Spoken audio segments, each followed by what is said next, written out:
They left my 7-year-old daughter at a gas station to make room for my sister's dog. Then they called the police on me for abandoning her. My name is Alara Vance. I'm 37, a landscape architect. My daughter, Juniper, is 7, with wild curls and a gentle soul. She collects smooth stones and paints tiny galaxies on them. My husband, Corbin, is quiet and sturdy, restoring antique clocks for a living. My mother, Darlene, a former bank manager, runs our family with strict precision. My father, Wallace, retired long ago, builds delicate model ships in bottles and never contradicts her. My younger sister, Bianca, works in luxury real estate and is married to Jax, who owns upscale car detailing shops. Their son, Braxton, is 8 and thinks the world revolves around him. And then there's Duchess, Bianca's Cavalier King Charles Spaniel, spoiled with a wardrobe pricier than mine, complete with a certified emotional support vest she doesn't need. The trouble started during our annual family trip to my grandfather's cabin in Colorado. This year, Juniper was excited to ride without a booster seat.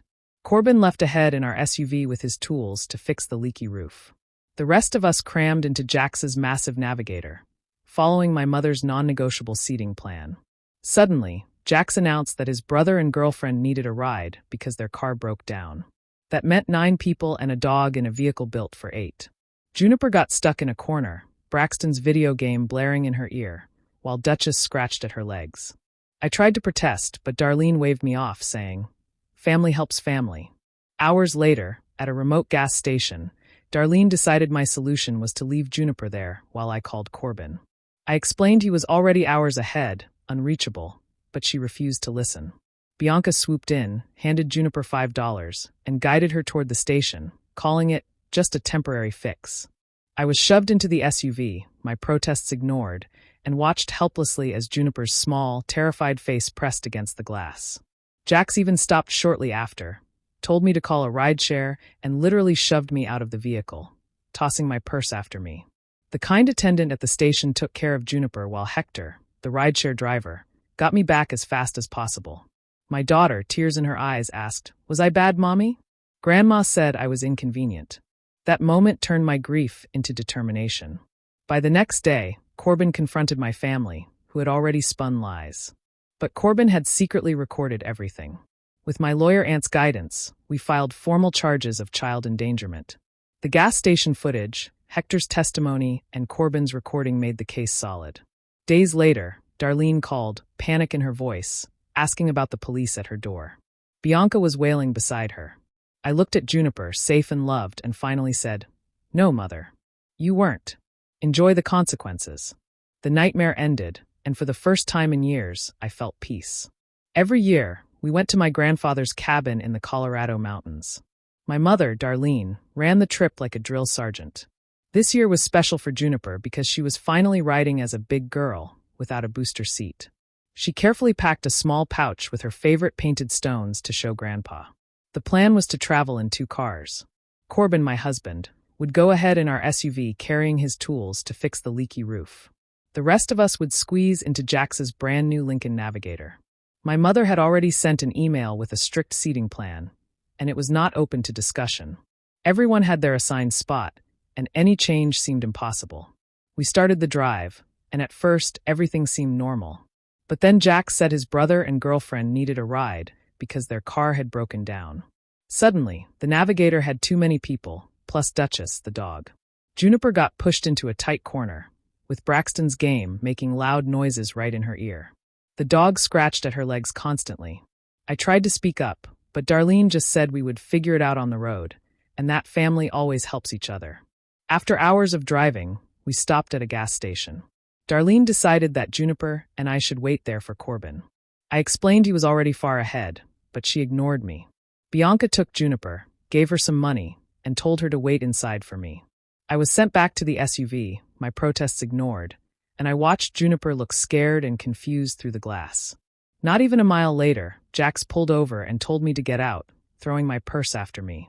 I called a rideshare, and the driver rushed me back to the gas station. Juniper was crying, and I held her close. She asked if she had done something wrong because Grandma said she was inconvenient. That moment made me realize I had to protect her no matter what. The next day, Corbin confronted my family. They tried to twist the story, but he had secretly recorded everything. With my aunt, a lawyer, we filed charges for child endangerment. The gas station security footage and the driver's testimony made the case strong. When the police came for my mother and sister, Darlene panicked and Bianca cried. I looked at Juniper, safe and loved, and knew we had won. For the first time in a long time, I felt peace. The trouble began the very morning we were supposed to leave. Jack suddenly said that his brother, Cale, and Cale's new girlfriend needed a ride because their car had unexpectedly broken down. That turned the Navigator, built for 8, into a vehicle carrying 9 people plus Duchess, the dog. Instantly, the car was crowded and noisy. Juniper got shoved into a tight corner, barely able to move, while Braxton played his video game so loudly that it hurt her ears. Duchess, who supposedly had anxiety, was placed on Bianca's lap, but her paws constantly scratched Juniper's legs. My attempts to explain that it was too crowded and uncomfortable were ignored. Darlene's voice cut through everything, firm and final. We'll figure it out on the road. Family helps family, she said. It was clear nothing I said mattered. The rest of the ride became tense and miserable.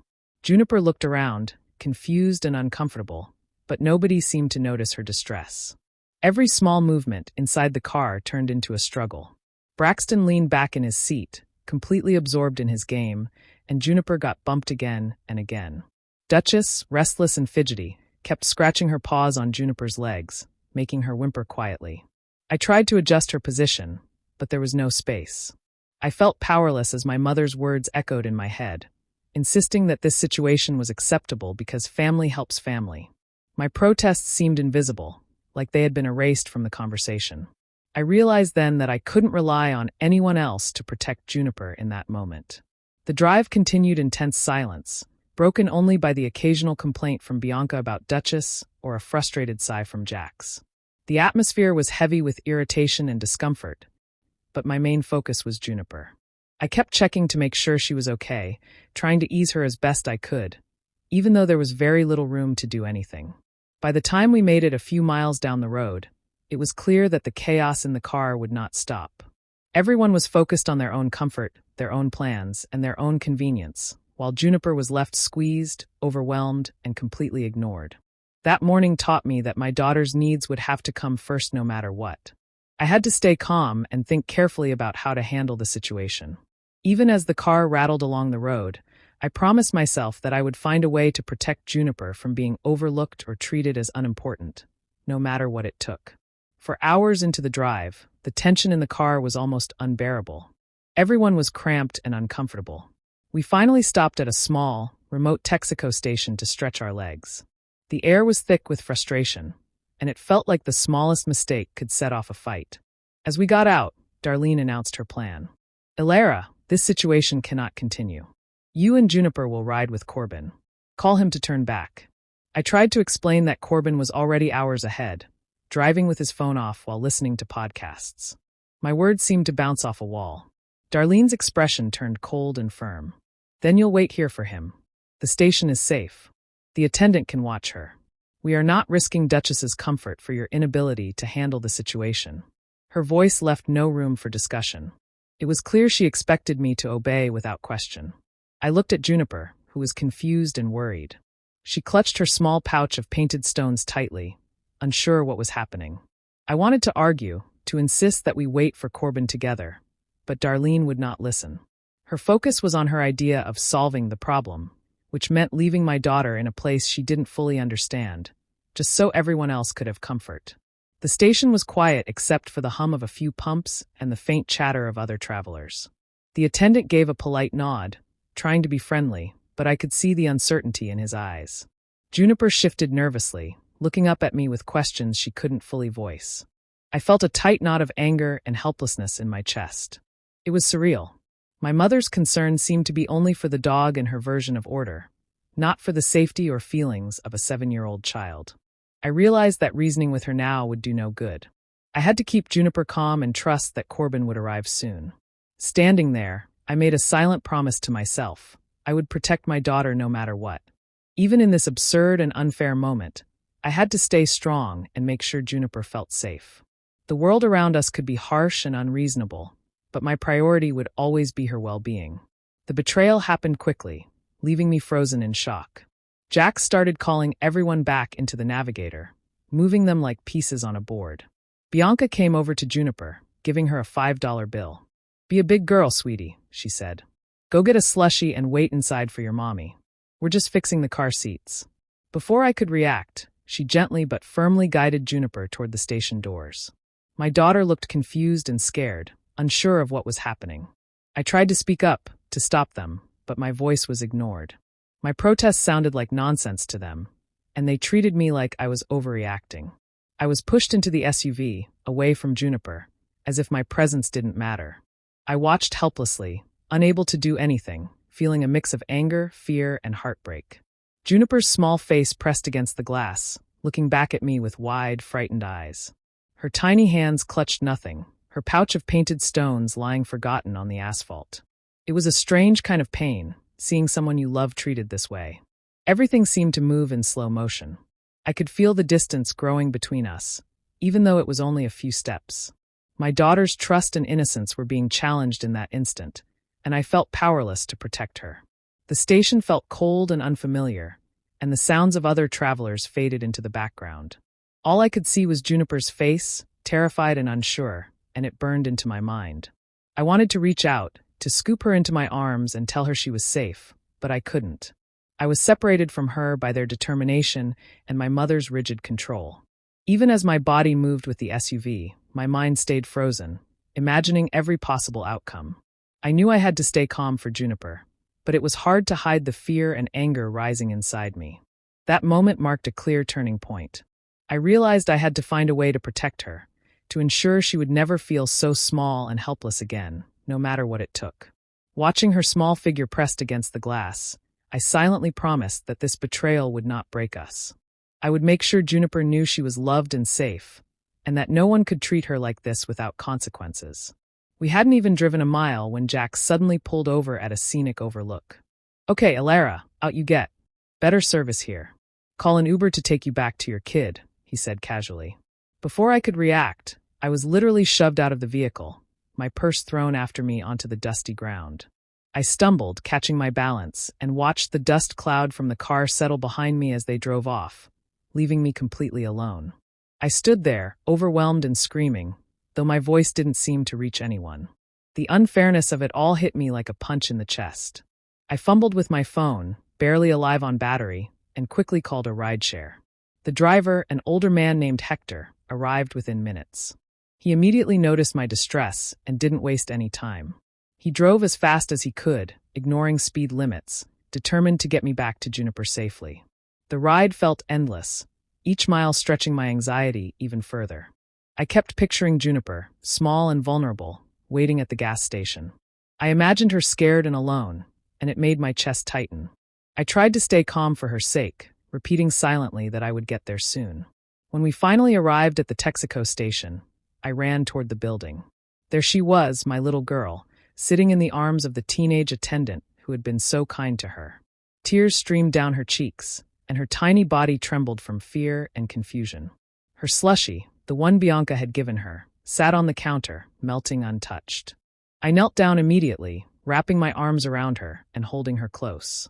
She buried her face in my shoulder, sobbing quietly, as if all her fear had poured out at once. I stroked her hair and whispered that everything was okay now. She looked up at me with wide, tearful eyes, and I could see the relief and love shining through her sadness. My heart ached for the fear she had felt, but I also felt a surge of determination. No one would treat her like that again. I promised myself I would protect her, no matter what it took. Hector stayed a moment, watching us, and offered kind words. I thanked him quietly, knowing I owed him more than I could say. But my focus was entirely on Juniper. Holding her close, I realized how fragile moments like these could be and how quickly things could go wrong. This experience had opened my eyes to the lengths I would have to go to make sure she was always safe and loved. As we finally walked back toward the car, Juniper clinging to me, I silently vowed that nothing would ever put her in such a frightening situation again. The 5-hour drive home in the rented car felt endless. Every mile stretched out like a test of patience and strength. Juniper sat quietly beside me, her small hands clutching her pouch of painted stones. At one point, in a tiny, hesitant voice, she asked, "Was I bad, Mommy?" Grandma said I was being inconvenient. Her words hit me like a punch to the heart. She had no idea that none of this was her fault, that she had done nothing wrong. That simple question transformed my grief and anger into fierce determination. I held her hand tightly, telling her gently that she was never bad and that she had done nothing wrong. Her eyes searched mine for reassurance, and I knew I had to be strong for her, no matter how exhausted or frustrated I felt. Every time she looked down at her stones or fiddled nervously with the car seat belt, I reminded myself that protecting her and proving the truth had to become my priority. By the time we finally reached home, my mind was already working, piecing together a plan. I knew I couldn't let what had happened go unchallenged. This wasn't just about a fight with my family anymore. It was about holding them accountable for what they had done to my daughter. I called my aunt, who was a skilled family law attorney and one of the few people I could trust completely. I explained everything to her, and she immediately began outlining steps we could take to ensure justice. Next, I contacted a friend in law enforcement, someone I knew I could rely on to guide me and advise on the proper procedures. I started documenting everything from the day, the gas station incident, the words my mother and sister had said, the rideshare details, and the security footage. I wrote down every conversation, every action, and every piece of evidence that could support our case. I knew that careful documentation would be essential. Sitting there, with Juniper asleep beside me in the back seat, I felt a sense of calm determination settling over me. The fear, the anger, and the sadness had shifted into focus. I knew exactly what I needed to do to protect my daughter and make sure no one treated her like that again. This was no longer about family disagreements or misunderstandings. It had become a mission for justice, one I would see through to the end. By the evening, my plan was clear. I would use every resource available, legal guidance, law enforcement support, and thorough documentation, to hold my family accountable. I promised myself that I would make sure Juniper knew she was safe, loved, and valued, and that the people who had hurt her would face the consequences of their actions. The drive had been long, but it had also strengthened me, turning my fear and grief into resolve and courage. The next day, Corbin came home looking furious, his face dark like a storm. He had gone to the cabin to confront my family about what had happened at the gas station. When he arrived, he found that they had already created their own story. In their version, I was the unstable mother who had somehow endangered Juniper during a tantrum over the seating arrangements. They even had photos of Duchess by the lake, with captions like "True Loyalty," as if that proved anything. Corbin listened to them, but he didn't react outwardly. He had already thought ahead. Unknown to them, he had secretly recorded the entire conversation on his phone. Every word, every lie, every cruel remark was captured clearly, showing exactly how callous and manipulative they had been. It was clear they had been trying to twist the truth to make themselves look innocent while painting me as unreasonable. When he came home, he handed me the phone and replayed the recording. Hearing their voices admitting things, mocking Juniper's fear, and lying about my actions was both painful and satisfying. It showed clearly how unfair and selfish they had been. Their attempt to control the story and manipulate everyone's perception had failed because Corbin had prepared ahead of time. I felt a mix of relief and anger. Relief because now we had undeniable proof of their behavior, and anger because they had treated my daughter so cruelly. The recordings left no room for denial. It was all there. Their words, their tone, their complete lack of concern for Juniper's feelings or safety. Listening to it, I realized that justice was finally within reach. We spent hours going through the evidence, making notes and organizing everything carefully. Corbin had also kept the gas station receipts, the rideshare records, and the attendant statements. Together, it created a strong, unbroken chain of proof that could not be ignored. For the first time since the incident, I felt a sense of control return. The fear of my family's lies twisting the truth was gone.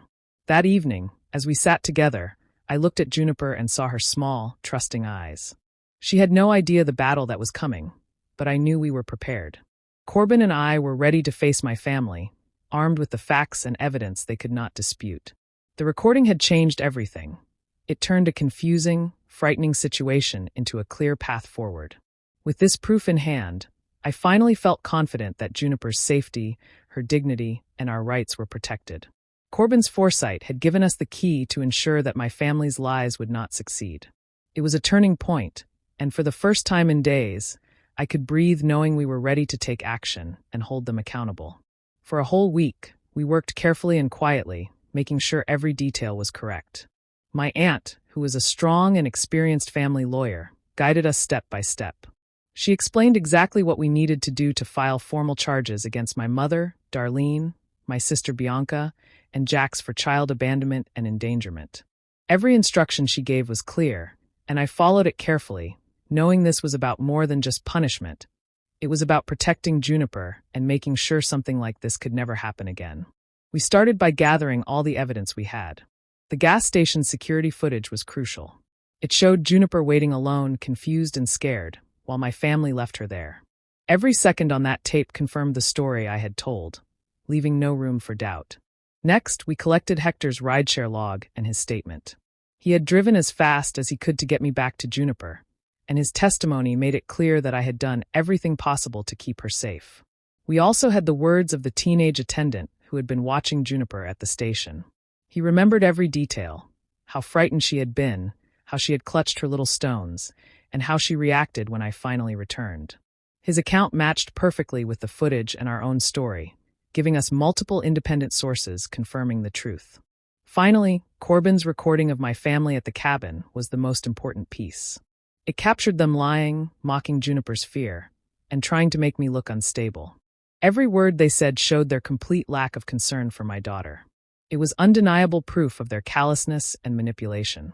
When we combined all these pieces, security footage, rideshare evidence, witness statements, and Corbin's recording, the case became airtight. There was no way for them to argue or twist the story. Filing the charges was a serious step, but we did it with confidence. Every document was checked, every statement verified. My aunt guided us through every form and legal requirement. The week of preparation felt long and exhausting, but I knew it was worth it. Each piece of evidence we collected was another shield to protect Juniper and another arrow pointing to the truth. During those days, I also spent time comforting Juniper. She didn't fully understand what was happening, but she could feel the tension and seriousness.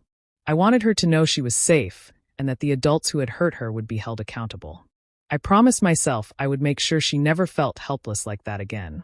By the end of the week, everything was ready. The charges were filed, and the evidence clearly showed what had happened.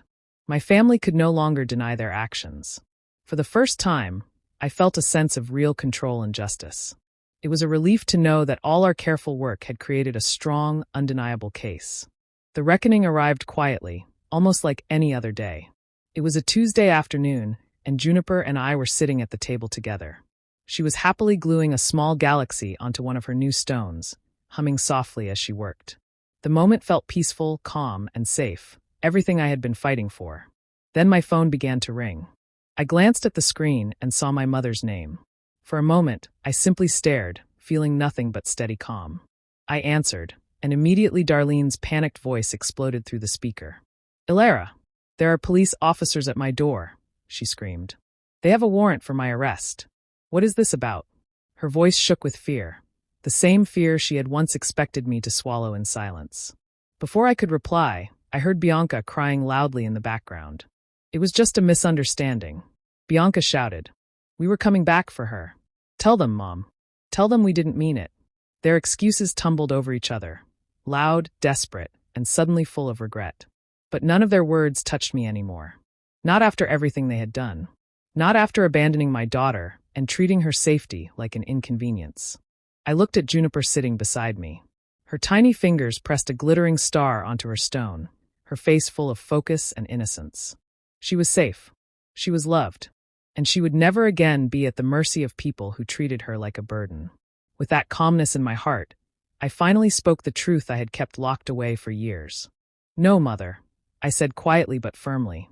"You weren't coming back for her." There was a sharp intake of breath on the other end, as if she had been slapped by reality itself. I didn't wait for her to argue, or cry, or lie again. Enjoy the consequences. Then I ended the call. The silence that filled the room afterward was soft and peaceful. For the first time in a long time, it felt like my house could breathe again. It didn't feel heavy or tense. It felt like a place where healing could finally begin. Juniper leaned against me, unaware of the drama happening miles away, and held up her stone.